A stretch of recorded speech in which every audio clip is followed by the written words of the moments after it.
Hey there, and I hope you're doing alright.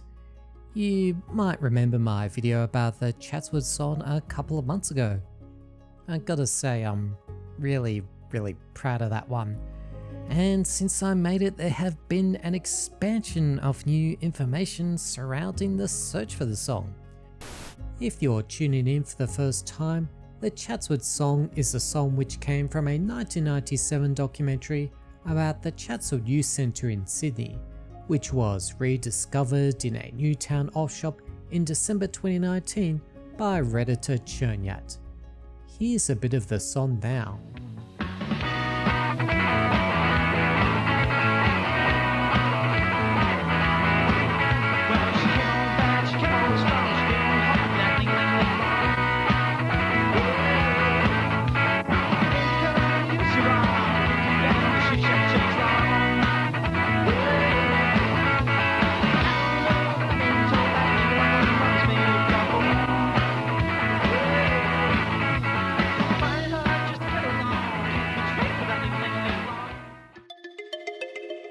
The thing with this song is though, nobody knows where it came from or who made it or its name or anything about it really.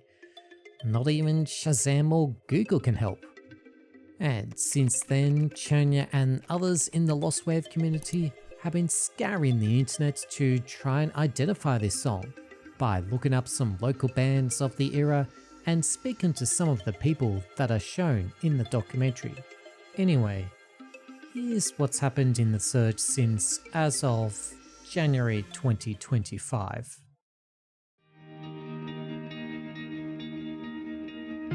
If you've seen my previous video, then you'll remember that John the youth worker mentioned that the documentary might have been part of an ArtStart course run by the youth centre, or one of his colleagues anyway. Well, John was right. After searching around on the web for ArtStart a bit more, Chernyat was able to confirm that the documentary was an official part of the ArtStart 97 program. She found an old website on the Internet Archive all about ArtStart that includes the actual filming dates and the official name of the documentary, Video Surveillance Race Around Chatswood. And because we know that this was officially part of an ArtStart course now, then perhaps we can think that the Chatswood Song was also. But things don't end there, oh no.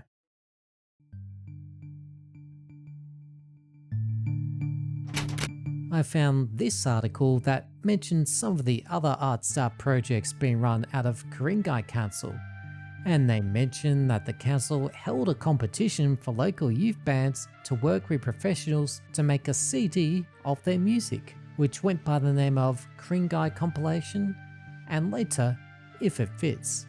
It was then that Chernyat and I decided that we'd take a trip to the State Library of New South Wales to see some more newspapers and magazines and other publications that could have some clues about who made the song. And I'm so glad that we did.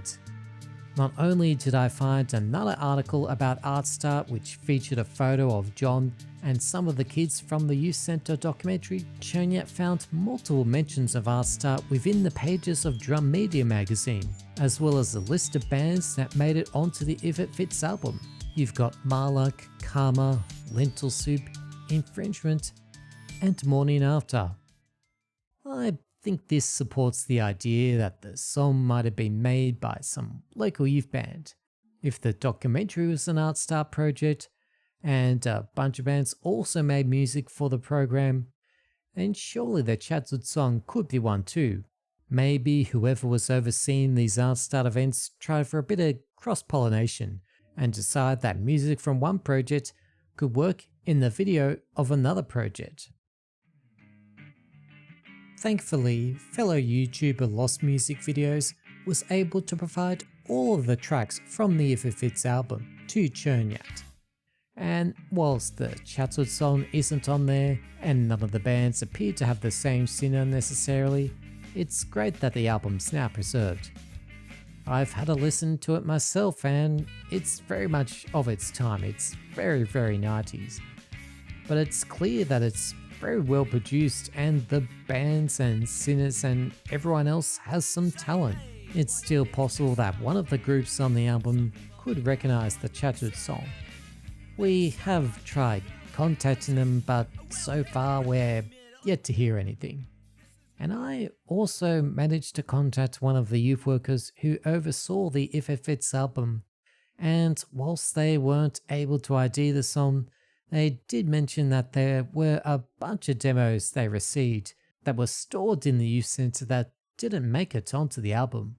Maybe one of those was the Chatswood Song, who knows? It'd be a challenge to see if they still exist at all in any form, but maybe there's answers there.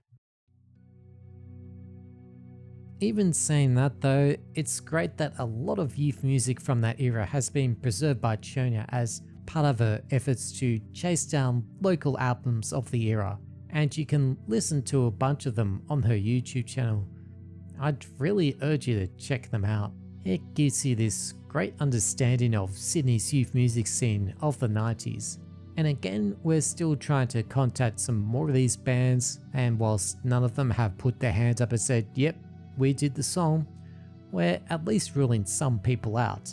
And it seems that the search for the song has expanded beyond my video and Reddit posts and Discord rumblings. You might remember me mentioning that Person of Distraction did a video about it on my channel, and I was also lucky enough to be interviewed by FBI Radio alongside Chonya about the search for the song. We talked about how we both became interested in lost media in general and why the search for the song appeals to us. So if you're interested in checking that out, I'll leave a link below in the description. And Chonya's queries have also managed to uncover some other fruit as well. It's been suggested that the song could also be part of a Battle of the Bands competition from back then. So we're now starting to gradually look into that.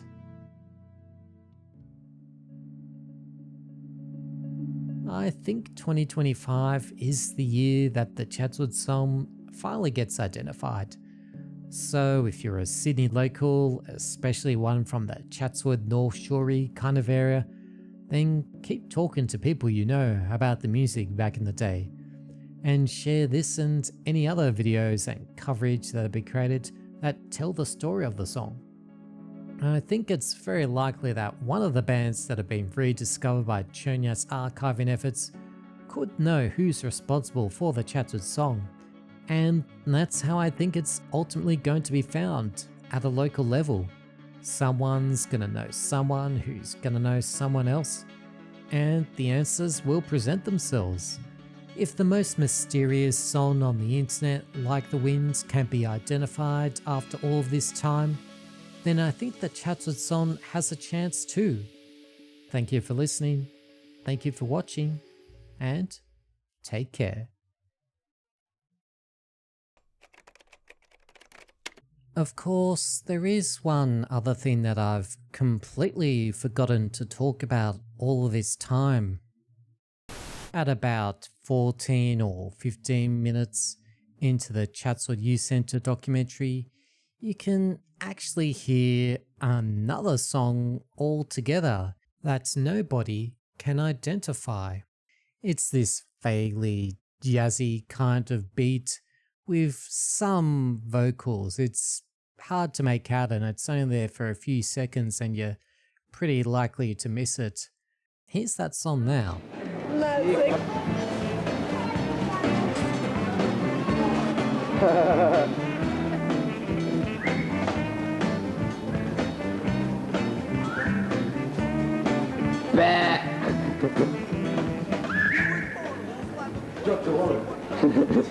Sure.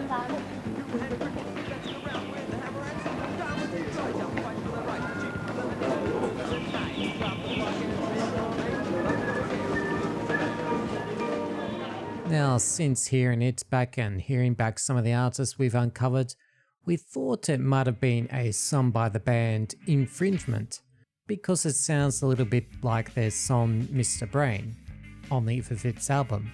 But since I started making this video, Chernyatan and I were able to find one of the members of Infringement, and they confirmed that this second song is not theirs. They were pretty chill though and gave us some other suggestions of bands and different events to look up in the meantime. Clearly this second song is much briefer and it's probably going to be harder to track down if ever, but it does have a distinct quality about it. So perhaps if this song can be found, then the Chatswood Song can also be found. In the end though, the Chatswood Song is still the #1 song of interest in this video, and it's clearly taken on its own small little legacy in the internet community. Hopefully though, we'll find the main song, the Chatswood Song, soon. It's been half a decade since the Chatswood Song was rediscovered, but progress has been made and a lot of the old bands and musicians from those days have been found and are willing to help. And hopefully you will too, if you think you recognise the song or know anything about the musicians back then in Sydney's music scene. Anyway, that's actually it for me this time. Thanks for tuning in and take care.